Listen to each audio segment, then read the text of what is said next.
Good morning fifth class. आप अपने घर पर रहें, सेफ सुरक्षित रहें। अब आप अपनी हिंदी की बुक निकालेंगे, चैप्टर नंबर 14 प्रेरणा के पुष्प। आपको हम आज चैप्टर नंबर 14 प्रेरणा के पुष्प चैप्टर करवाएंगे। आप सभी इसको ध्यान से सुने।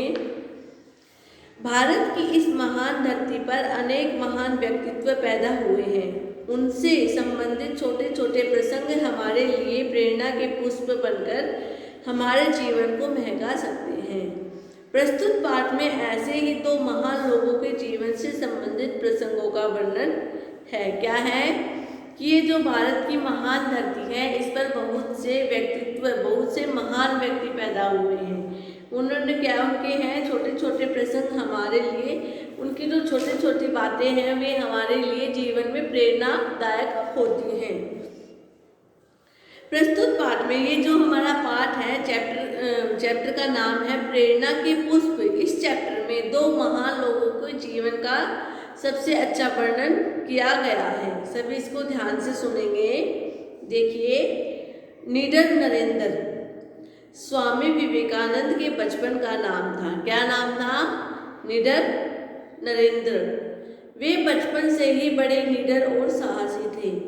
एक बार बालक नरेंद्र अपने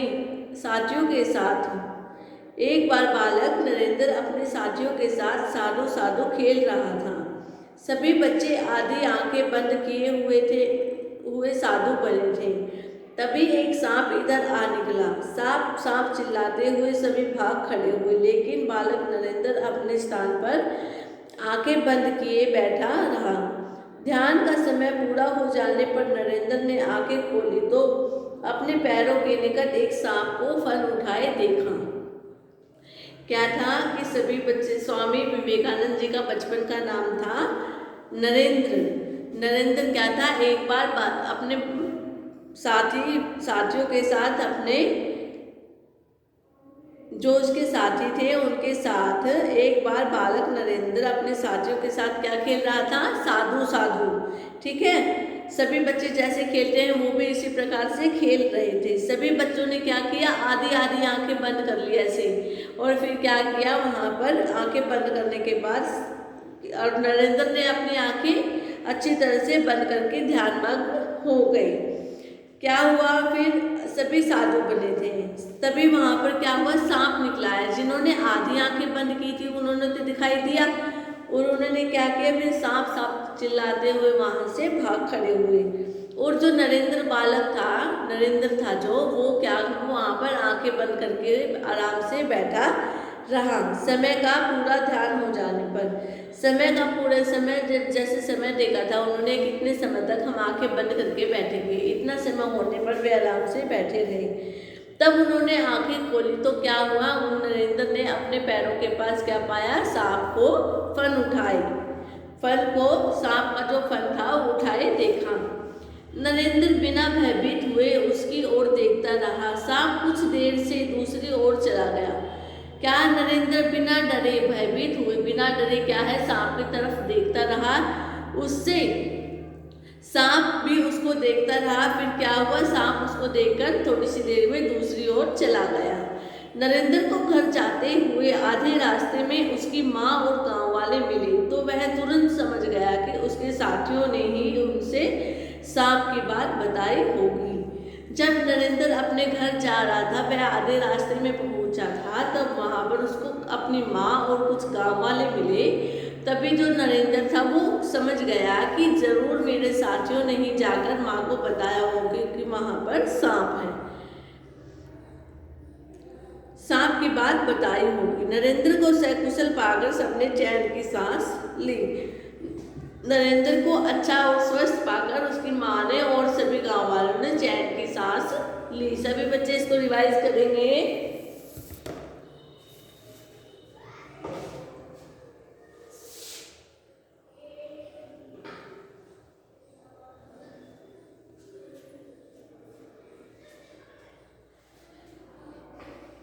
क्या है? स्वामी विवेकानंद का नाम क्या था बचपन का? नरेंद्र। नरेंद्र कौन थे? एक साहसी और निडर थे। एक बार वो अपने साथियों के साथ क्या खेल रहे थे, साधु साधु। इस चैप्टर में जैसे ये क्वेश्चन हम आपको पढ़ा रहे हैं, इसमें शॉर्ट क्वेश्चन भी आ सकता है। जैसे विवेकानंद का बचपन का नाम क्या था, नरेंद्र। वे कैसे थे, बचपन में कैसे थे, निडर और साहसी। नरेंद्र अपने साथियों के साथ कौन सा खेल खेल रहे थे, साधु साधु का। सभी बच्चों ने आंख किस प्रकार से बंद की थी, सभी बच्चों ने आंख आधी आधी बंद की थी और नरेंद्र ने पूरी आंख बंद करके आराम से ध्यान लगाकर बैठे थे। सांप, जब जो बच्चे आधी आधी आंखें खोले हुए थे उन्होंने क्या देखा, सांप। सांप को देखते ही सभी बच्चे चिल्लाने लगे और वहां से भाग गए।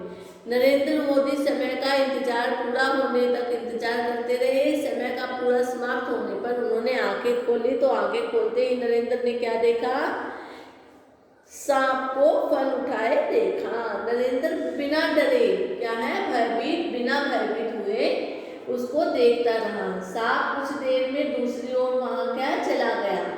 नरेंद्र के साथियों, जब नरेंद्र को घर जाते हुए आधे रास्ते में उसकी माँ और गांव वाले मिले तो नरेंद्र ने क्या सोचा कि जरूर उसके साथियों ने उसकी माँ और गांव वालों को सांप के विषय में बताया है। नरेंद्र को सकुशल पाकर सभी ने चैन की सांस ली। सभी अच्छे से रिवाइज करेंगे इसको।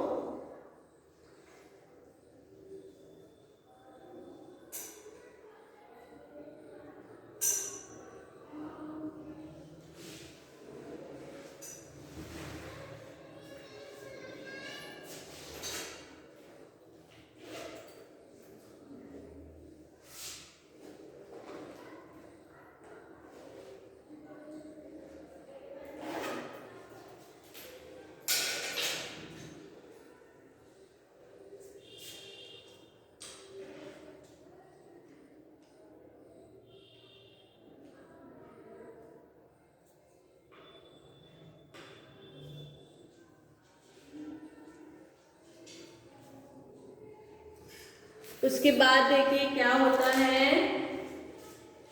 बालक नरेंद्र हमेशा ऊंचे ऊंचे पहाड़ों पर चढ़ता रहता।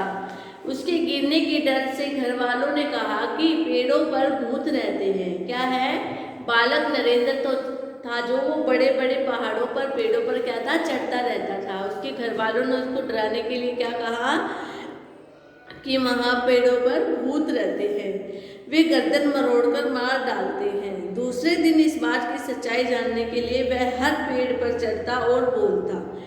क्या कहा उसके घर वालों ने कि पेड़ों पर भूत रहते हैं, वे गर्दन को मरोड़कर उसको मार डालते हैं। परंतु नरेंद्र ने क्या किया, उसके अगले दिन जाकर सभी पेड़ों पर चढ़ना शुरू किया और चढ़ता और बोलता, भूत बाबा इस पेड़ पर तुम्हारा वास हो तो मेरे सामने आओ। क्या बोलता कि अगर भूत बाबा तुम्हारा इस पेड़ पर वास हो, तुम इस पेड़ पर रहते हो तो मेरे सामने आओ। यह रही मेरी गर्दन, मतलब कि यह मेरी गर्दन। जब कोई सामने न आया तो नरेंद्र घर आ गया। उसने पेड़ों पर चढ़कर सभी पर देखा और उसने देखा कि उससे आवाज़ भी लगाई कि भूत बाबा अगर आप यहाँ पर रहते हो तो मेरे सामने आओ, यह रही मेरी गर्दन। परंतु जब उसको कोई नहीं मिला तो उसके बाद वह वापस घर आया। बड़े होकर भी स्वामी विवेकानंद ने सबको यही सीख दी कि कहीं सुनी बातों पर तब तक विश्वास न करो जब तक कि स्वयं परीक्षा न कर लो। बड़े होकर स्वामी विवेकानंद ने क्या कहा कि सबको यही सीख दी कि कहीं सुनी बातों पर, कोई कुछ कहता है, कोई किसी से कुछ सुनता है, उन बातों पर यकीन मत करो। तब तक उसका परीक्षण आप स्वयं न कर ले, तब तक उस बात को आप स्वयं अच्छे से नहीं जान लेते, तब तक उस बात पर हमें गौर नहीं, उसको ध्यान से नहीं, विश्वास नहीं करना चाहिए। उस बात का खुद ही परीक्षा न कर ले तब तक उसका विश्वास नहीं करना चाहिए। अमेरिका के शिकागो में हुए विश्व धर्म सम्मेलन में भारतीय विचारधारा की धाक जमा देने वाले स्वामी विवेकानंद ही थे। उन्हें सम्मेलन का सर्वश्रेष्ठ वक्ता घोषित किया गया। उन्होंने क्या किया, अमेरिका के शिकागो में हुए, अमेरिका में शिकागो था, वहाँ पर एक धर्म सम्मेलन हुआ जहाँ पर क्या किया, विवेकानंद ने अपने विचारधाराओं से वहाँ पर अपनी धाक जमा ली। उस सम्मेलन में विवेकानंद को सर्वश्रेष्ठ वक्ता घोषित किया गया। स्वामी विवेकानंद अपने गुरु स्वामी राधाकृष्ण परमहंस के सबसे प्रिय शिष्य थे। किसके शिष्य थे स्वामी विवेकानंद? अपने स्वामी गुरु राधाकृष्ण परमहंस के सबसे प्रिय शिष्य थे। सभी इसको अच्छे से रिवाइज करेंगे।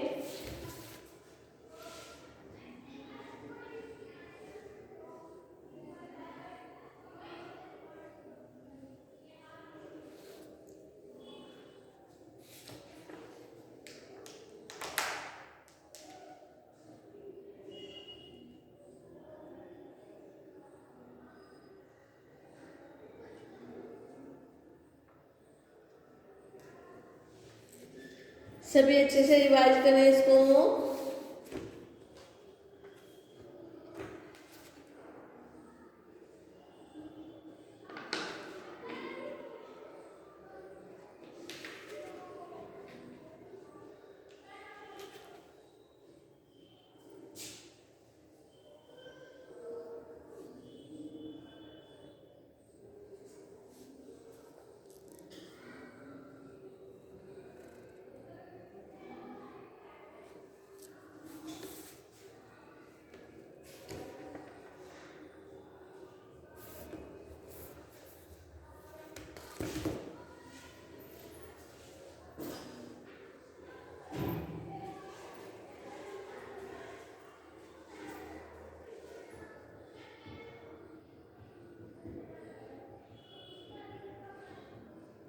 यहाँ तक समझ में आया कि किस प्रकार उसके घर वाले उसको डराते थे कि पेड़ों पर नहीं चढ़ना, वहां पर कौन रहता है? भूत, जो गर्दन को मरोड़कर मार डालता है। अगले दिन मोदी नरेंद्र ने क्या किया कि पेड़ों पर चढ़ा, सभी पेड़ों पर चढ़ता और बोलता कि भूत बाबा अगर आप यहाँ रहते हैं तो आइए, मेरी गर्दन यहाँ पर है।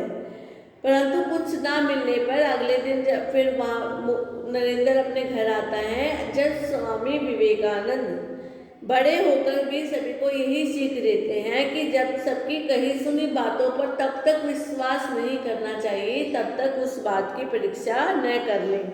ठीक है, तब तक उस बात को स्वयं अच्छे से नहीं जान लें।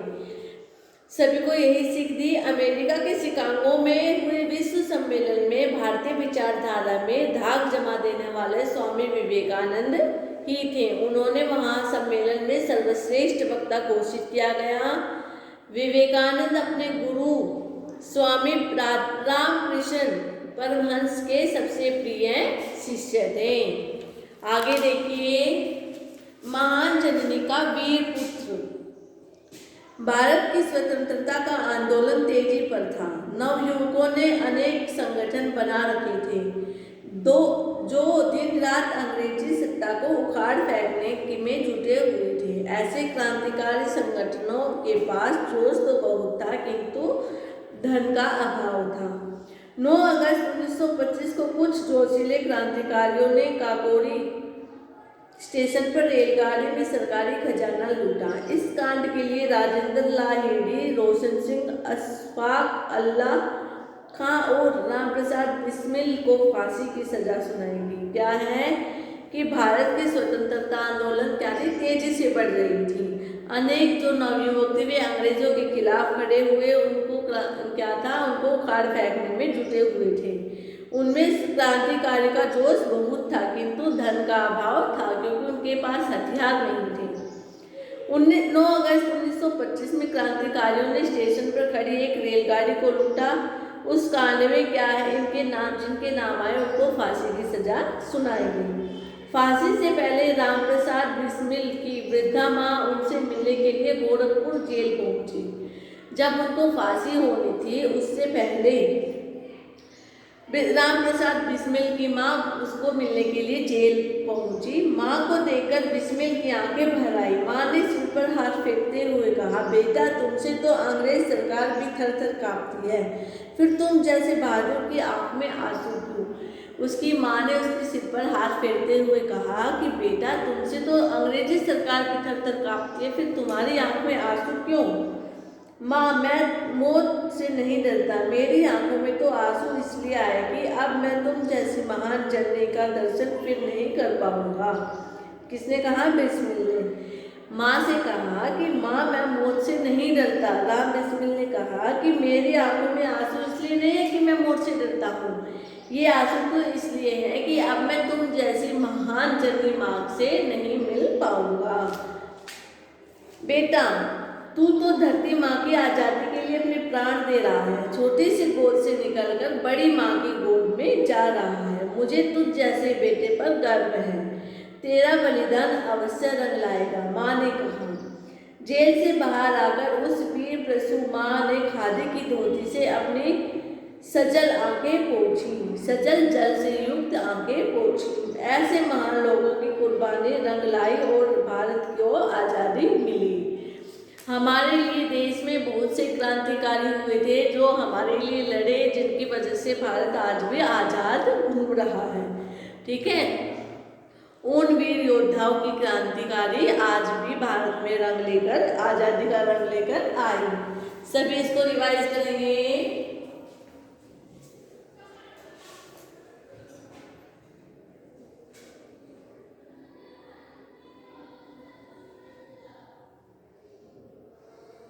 यहाँ तक समझ में आया? फिफ्थ क्लास सभी बच्चे इसको चैप्टर को अच्छे से रिवाइज करेंगे।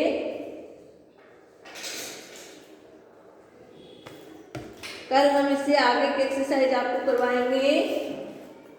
आज आप इतना ही करें। Okay class, thank you.